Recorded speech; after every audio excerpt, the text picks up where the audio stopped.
নমস্কার, বাংলা টক ইউটিউব চ্যানেলে আপনাদেরকে স্বাগত। প্রতিদিনকার মতন আজকেও আমি আমার ভিডিও নিয়ে আপনাদের সামনে উপস্থিত হয়েছি। আজকে আমাদের এই চ্যানেলে আমরা যে বিষয় নিয়ে আলোচনা করব, যে বিষয়ে আমি আমার মতামত ভাবনা চিন্তা আপনাদের সামনে ব্যক্ত করব, সেই বিষয়টি সাধারণভাবে রাজনীতির সঙ্গে সম্পর্কযুক্ত হলেও বর্তমান সময়কালে যেরকমভাবে আমরা বিভিন্ন রাজনৈতিক ব্যক্তিত্বের নিজেদের মধ্যে কথোপকথন দেখছি, সেই বিষয় নিয়েই আপনাদের কাছে আমি উপস্থিত হয়েছি। দেখুন, আজকে যে পরিস্থিতি দাঁড়িয়েছে, বিগত 1-1.5 মাস 2 মাস ধরে আমাদের রাজ্যে আমরা বিভিন্ন সময় দেখতে পাচ্ছি শাসক দলের এক নেতা আর এক নেতার বিরুদ্ধে প্রকাশ্যে মন্তব্য করে চলেছেন, কথা বলে চলেছেন। বিষয়টা এমন একটা জায়গায় যাচ্ছে যেন মনে হচ্ছে নিজেদের মধ্যে কাদা ছোড়াছুড়ি পর্যায়ে পৌঁছে যাচ্ছে। আচ্ছা, এই জিনিস কি আমরা নতুন দেখছি? আমার মনে হয়, আমার নিজের অভিজ্ঞতা বলে, এই জিনিস আমরা নতুন দেখছি না। দেখুন, শাসক থাকলে পরে অবশ্যই তার বিরোধী থাকবে, বিরোধী দল থাকবে। বিরোধী পরিসর কখনো খালি থাকে না। আমাদের এখানে বর্তমানে বিরোধীরা ছন্নছাড়া। শাসকের বিরুদ্ধে বিরোধীদের সেভাবে কোনো আন্দোলন, সংগ্রাম, প্রতিবাদ দানা বাজছে না। তারা সেইরকমভাবে কোনো আন্দোলন প্রতিবাদ করতেও পারছে না, এবং একদিক থেকে দেখতে গেলে তার চেষ্টাও তারা করছে না। এই অবস্থায় দেখা যাচ্ছে কোনো শাসক নেতারাই এখন বিরোধীদের ভূমিকা পালন করছে, বিরোধী ভূমিকায় অবতীর্ণ হয়েছে। দেখুন, বর্তমান সময়ে প্রথম সারির নেতারা যেভাবে নিজেদের মধ্যে গালিগালাজ করছেন, তা এর আগে আমরা জামানাতেও দেখেছি। এই দুই অবস্থাতেই, অর্থাৎ শাসক এবং বিরোধী, এই দুই অবস্থাতেই অবতীর্ণ হওয়ার কারণ কি? বিভিন্ন সময় বিভিন্ন নেতা শাসকেরই বিভিন্ন নেওয়া সিদ্ধান্তের বিরুদ্ধে গিয়ে মতামত জানাচ্ছেন। এটা নিছকই এমনি এমনি হয় না। যখন শাসক মনে করে যে আমরা নিষ্কণ্টক, আমাদের কোনো বিরোধী পক্ষ নেই, সেই সময়ই এটা স্বাভাবিকভাবেই শাসকের মধ্যে থেকে, শাসক দলের নেতাদের মধ্যে থেকে উঠে আসে। আবার অনেকেই ভাবছেন, অনেকের অভিমত এটা, যে এটা আর কিছুই না, রাজনৈতিক পরিসরে নিজেদের প্রাসঙ্গিক করে রাখার জন্যই এই নেতারা এই রকম ধরনের মন্তব্য করছেন।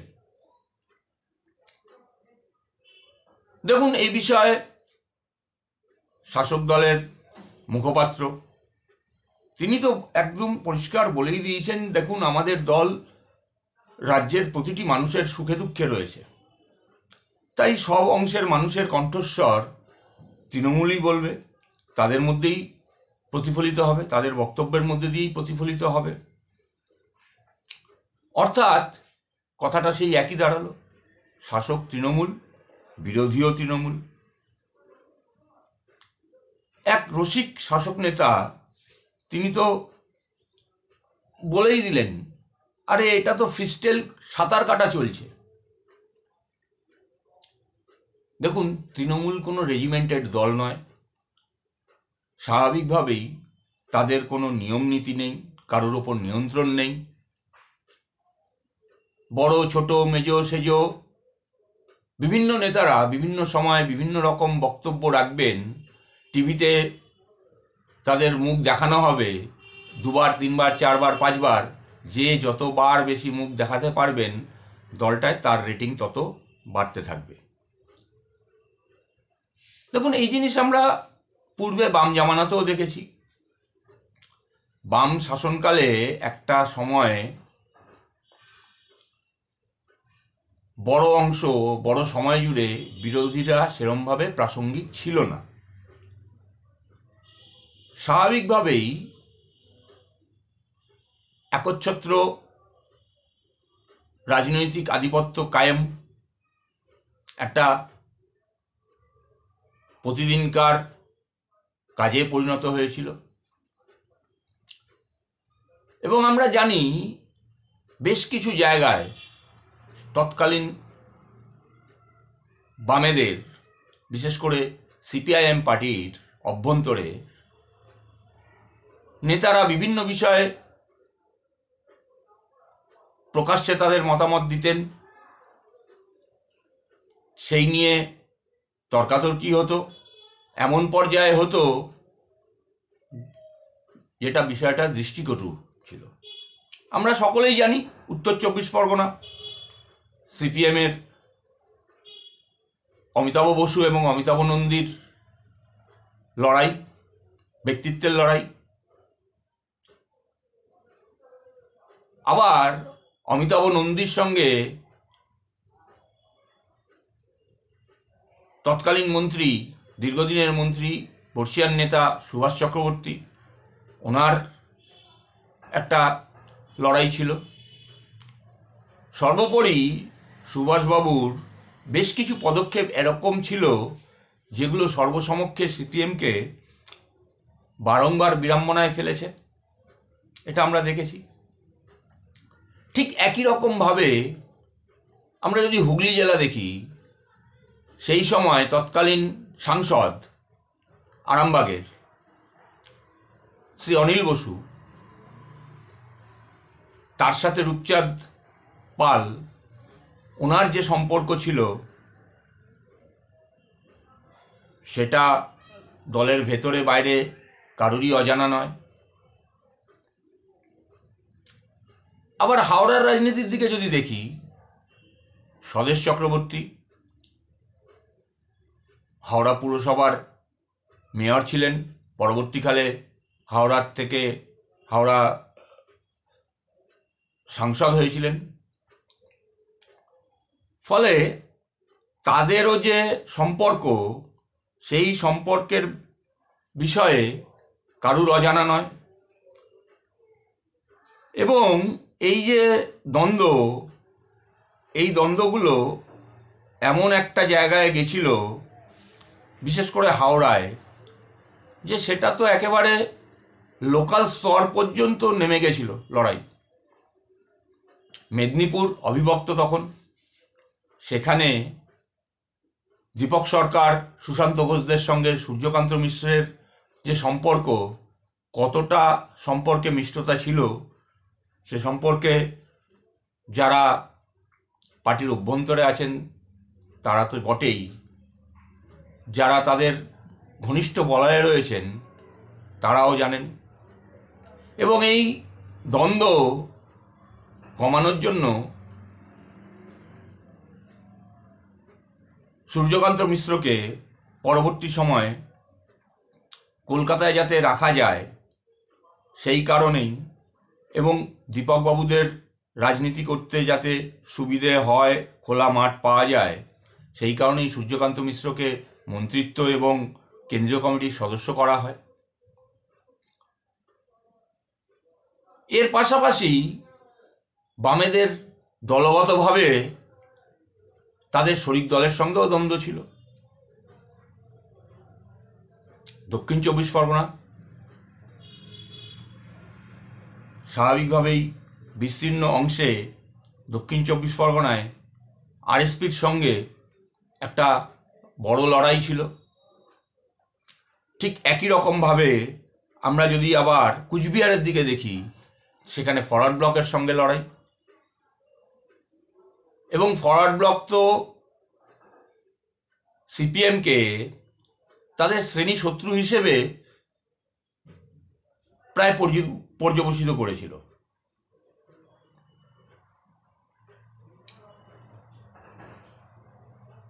আমরা দেখেছি 2011 সালে পট পরিবর্তনের পরে কংগ্রেস সেই সময় তৃণমূলের জোটে ছিল, তৃণমূলের সঙ্গে। পরবর্তী ক্ষেত্রে জোট আর বেশি স্থায়ী হয়নি।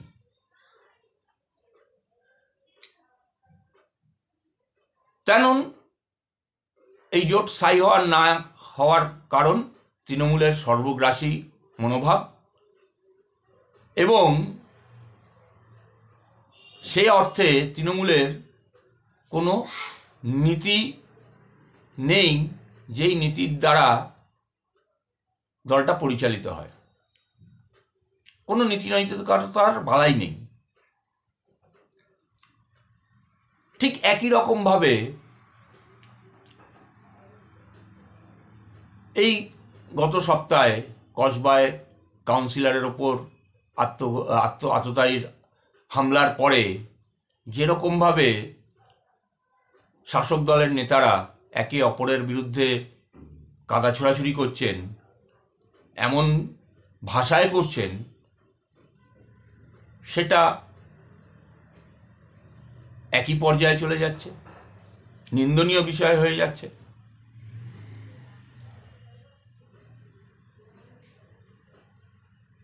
দেখুন,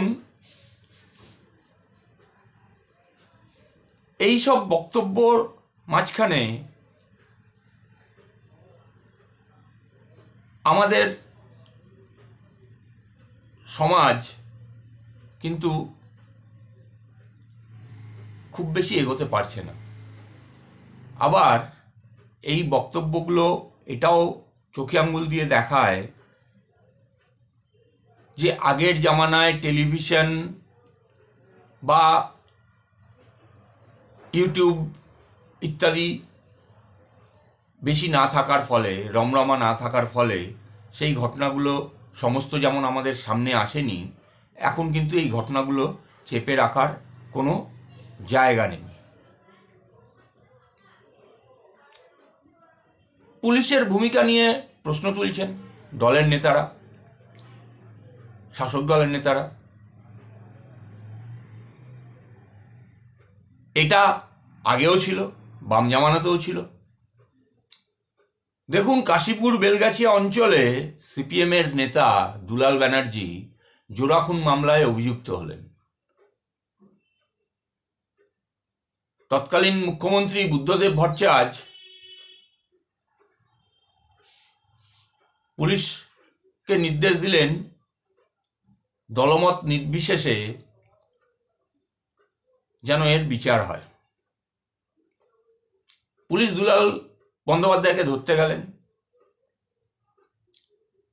তৎকালীন সিপিএম নেতা রাজদেও গোয়ালা পুলিশের সামনে, পুলিশের জিপের সামনে শুয়ে পড়েছিলেন এই গ্রেপ্তারির প্রতিবাদে।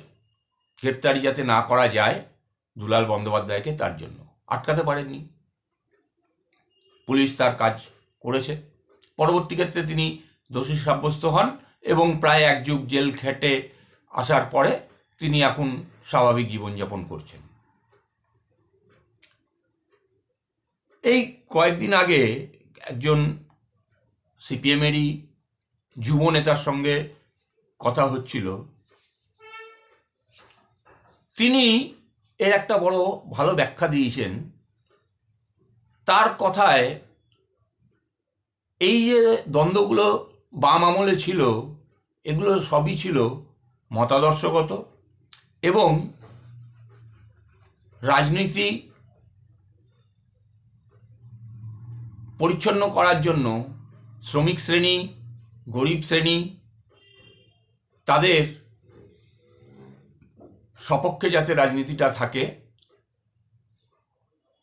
তাদের সুবিধা, তাদের আন্দোলন সংগ্রামকে নিয়েই এই মতাদর্শগুলো অত দ্বন্দ্ব ছিল। কিন্তু এখন সে বিষয় নেই, কারণ এই যে আগেই বললাম তৃণমূলের এই ধরনের কোনো নীতি নেই। পাশাপাশি এখান থেকে একটা জিনিস পরিষ্কার হয়, দেখুন এই যে আর.জি. কর মামলা, আর.জি. করের ঘটনা, এই ঘটনার পরে ওই অঞ্চলের তৃণমূল নেতা, এককালের বিধায়ক, এককালের পৌরপিতা, পরবর্তীকালে রাজ্যসভার সাংসদ শান্তনু সেন, ডাক্তার শান্তনু সেন, তিনি আঙুল তুলেছিলেন স্বাস্থ্যমন্ত্রীর দিকে। তিনি বুঝিয়েছিলেন স্বাস্থ্য ব্যবস্থা ভেঙে পড়েছে এবং তার জন্য স্বাস্থ্যমন্ত্রী দায়ী। তিনি যে ব্যর্থ একথা তার বক্তব্যে বেরিয়ে এসেছিল। আবার বিভিন্ন ঘটনায় প্রশাসনিক ক্ষেত্রে, আইন শৃঙ্খলার ক্ষেত্রে ঠিকঠাকভাবে পুলিশ কাজ করতে পারছে না, এই কথা ব্যক্ত করেছেন আমাদের কলকাতার মেয়র ফিরহাদ হাকিম। তার কথাতে সেই পুলিশ মন্ত্রীর ব্যর্থতার দিকটা চলে আসছে। হুমায়ুন কবির বিধায়ক, তিনি এবং সৌগত রায়, ওনারা যে বক্তব্য রেখেছেন সেখান থেকে সেই একই দিকে ইঙ্গিত যায়, পুলিশ মন্ত্রীর দিকে। এবং তারা তো যাতে আমাদের রাজ্যের মুখ্যমন্ত্রীর ভার লাঘব হয় সেই কারণে তিনি তো, ওনারা বলছেন এখানে স্বরাষ্ট্রমন্ত্রীর দায়িত্ব অন্য কাউকে দেওয়া উচিত, বিশেষ করে তার ভাইপোকে উপপ্রধানমন্ত্রী দিয়ে ওনার ওপর দায়িত্ব ছাড়া উচিত। আবার এদের কাউন্টার করতে এদের উল্টো দিকে বক্তব্য রাখছেন কল্যাণ বন্দ্যোপাধ্যায়, বিশিষ্ট সাংসদ এবং আইনজীবী। মদন মিত্র কাউন্টার করছেন, এদের পাল্টা বক্তব্য রাখছেন। এই জিনিসগুলো কিন্তু আমাদের সমাজকে রাজনীতি সম্পর্কে একটা ভুল বার্তা পাঠাচ্ছে। দেখুন, বর্তমান পরিস্থিতিতে সিপিআইএম বা বামপন্থীরা প্রান্তিক শক্তিতে পরিণত হয়েছে। সিপিএম বরাবর বলে আসে বা বামপন্থীরা বরাবর বলে আসে বিজেপির সঙ্গে বোঝাপড়ার করা তৃণমূলের, ফলে এখানে কোনো কিছুই হবে না। আবার ঠিক উল্টো দিকে বিজেপিও বলে বামেরা তো তৃণমূলের বি টিম, তারা এখানে একটা যুদ্ধ খেলা খেলে, কিন্তু দিল্লিতে গিয়ে তৃণমূলের সঙ্গে একসঙ্গে বসেই মিটিং করে। ফলে দুপক্ষই বিরোধী দলের জায়গা থেকে দুজনের বিরুদ্ধে তোপ দেগে চলেছে। আর এই আবহাওয়ার ফলে সেরকমভাবে বিরোধী রাজনৈতিক আন্দোলন সংগ্রামের মুখোমুখি তৃণমূলকে হতে হচ্ছে না। ফলে এই জায়গাটা ভরাট করার দায়িত্ব তৃণমূলের নেতারাই তুলে নিয়েছেন।